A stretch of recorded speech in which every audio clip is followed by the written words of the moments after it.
بسم اللہ الرحمن الرحیم۔ السلام علیکم دوستو یہ بزرگ جو سلجوقوں کے عروج ڈرامے میں دکھائے گئے ہیں یہ کوئی اور نہیں بلکہ حضرت خواجہ یوسف ہمدانی رحمۃ اللہ علیہ ہیں۔ یہ احمد یسوی اور شیخ عبد القادر جیلانی جیسے نامور بزرگوں کے استاد اور امام غزالی کے ہم عصر تھے۔ آپ نے اصفہان میں شیخ عبداللہ جوینی نیشاپوری اور شیخ حسن سمنانی سے خرقہ خلافت اور فیوز و برکات حاصل کیے۔ ان سب کے بعد حضرت ابو علی فارمدی کی خدمت میں فکر و سلوک کی منزلیں طے کیں اور ان کے خلیفہ بنے۔ آپ شریعت و طریقت کے جامع اور تربیت سالکین میں ضرب المثل تھے۔ آپ 12ویں صدی کے مشہور صوفی بزرگ تھے۔ بڑے بڑے علماء کرام تربیت کے لیے آپ کے پاس حاضر ہوتے تھے۔ اس ویڈیو میں ہم آپ کو ان کی مکمل تاریخ اور ساتھ ہی آپ کی کرامات اور شیخ عبد القادر جیلانی رحمۃ اللہ علیہ سے آپ کی پہلی ملاقات کا واقعہ بھی بتائیں گے۔ ہماری حوصلہ افزائی کے لیے چینل کو سبسکرائب کریں اور ویڈیو کو آخر تک دیکھیں اور اس ویڈیو کو لائک کریں تاکہ ایسی مزید ویڈیوز آپ تک پہنچا سکیں۔ اسی کے ساتھ ویڈیو کا باقاعدہ سے آغاز کرتے ہیں۔ آپ کا پورا نام ابو یعقوب یوسف بن ایوب ہمدانی ہے۔ آپ کی پیدائش 1039 میں ہوئی۔ آپ 18 سال کی عمر میں بغداد آئے۔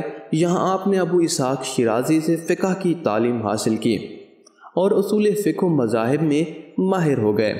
قاضی ابو الحسنین محمد علی، عبد الصمد بن علی بن مامون اور ابو جعفر بن احمد بن مسلمہ سے سماع حدیث حاصل کیا۔ آپ نے اصفہان میں شیخ عبداللہ جوینی نیشاپوری اور شیخ حسن سمنانی سے بھی خرقہ خلافت اور فیوز و برکات حاصل کیے۔ ان سب کے بعد حضرت ابو علی فارمدی کی خدمت میں فکر و سلوک کی منزلیں طے کیں۔ آپ عالم، عامل، عارف، زاہد، پرہیزگار، عابد، صاحب حال اور صاحب کرامت تھے۔ خراسان میں مریدوں کی تربیت آپ جیسی کسی نے نہ کی۔ آپ کی مجلس میں علماء، فقہاء و صلحاء کا بہت بڑا اجتماع رہتا تھا۔ سب لوگ آپ کی ارشادات و کلام سے استفادہ حاصل کرتے تھے۔ آپ 60 سال سے زیادہ عرصہ تک مسند رشد و ہدایت پر متمکن رہے۔ کچھ عرصہ کوہ زرا خراسان کے نواح میں بھی مقیم رہے اور سوائے نماز جمعہ کے کبھی باہر نہ نکلتے تھے۔ حضرت خواجہ یوسف ہمدانی رحمۃ اللہ علیہ کی طرح غوث اعظم حضرت سیدنا شیخ عبد القادر جیلانی رحمۃ اللہ علیہ بھی 18 سال کی عمر میں حصول علم کے لیے اپنے وطن سے بغداد تشریف لائے تھے۔ جب آپ تحصیل علم سے فارغ ہو چکے تھے تو ایک روز حضرت خواجہ یوسف ہمدانی رحمۃ اللہ علیہ سے ان کی ملاقات ہوئی، جسے حضرت غوث اعظم نے یوں سپرد قلم فرمایا ہے: بغداد میں ایک شخص ہمدان سے آیا ہے جسے لوگ یوسف ہمدانی کہتے تھے اور کہا جاتا تھا کہ وہ کتب ہیں۔ وہ ایک مسافر خانے میں اترے۔ جب میں نے یہ حال سنا تو مسافر خانے گیا مگر ان کو نہ پایا۔ دریافت کرنے پر معلوم ہوا کہ وہ سرداب میں ہیں۔ پس میں وہاں پہنچا تو مجھے دیکھ کر کھڑے ہو گئے اور اپنے پاس بٹھایا۔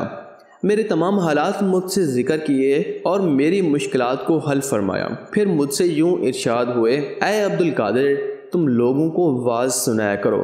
میں نے عرض کی: آقا، میں عجمی ہوں۔ اہل بغداد کی فصاحت و بلاغت کے سامنے میری گفتگو کی کیا حیثیت ہے؟ یہ سن کر آپ نے فرمایا: اب تم کو فقہ، اصول فقہ، اختلاف مذاہب، نحو، لغت اور تفسیر قرآن یاد ہے۔ تم میں واعظ کہنے کی صلاحیت و قابلیت موجود ہے۔ برسر منبر لوگوں کو واعظ سنایا کرو، کیونکہ میں تم میں ایک جڑ دیکھ رہا ہوں جو عنقریب درخت ہو جائے گا۔ آپ سید الکاملین، صاحب کرامت ولی تھے۔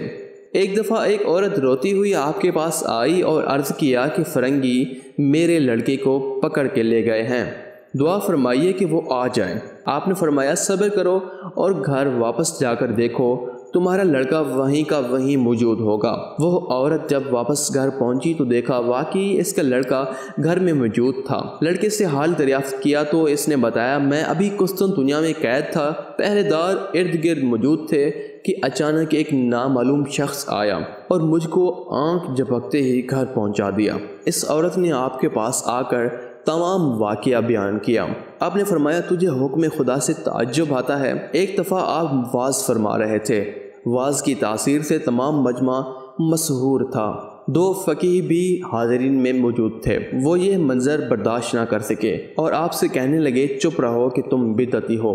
آپ نے ارشاد کیا تم خاموش رہو کہ تمہیں موت آنے والی ہے۔ چنانچہ وہ دونوں اسی وقت اسی جگہ مر گئے۔ آپ کے خلفاء میں سے 4 کو بڑی شہرت ملی۔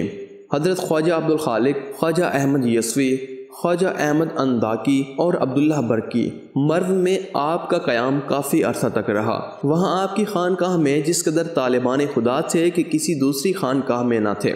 آپ 18 رجب 536 ہجری کو اس دار فانی کو خدا حافظ کیا۔ خاص ابن انجار نے آپ کے جسد خاکی کو مرو میں لے جا کر سپرد خاک کر دیا، جہاں آج مزار مقدس موجود ہے۔ اسی امید کے ساتھ آپ سے اجازت چاہیں گے کہ آپ کو ویڈیو پسند آئی ہوگی۔ ہماری حوصلہ افزائی کے لیے چینل کو سبسکرائب کریں اور ویڈیو کو لائک ضرور کریں تاکہ ہم ایسی مزید ویڈیوز آپ تک پہنچا سکیں۔ ملتے ہیں کائی میڈیا کی ایک نئی ویڈیو میں، تب تک کے لیے اللہ حافظ۔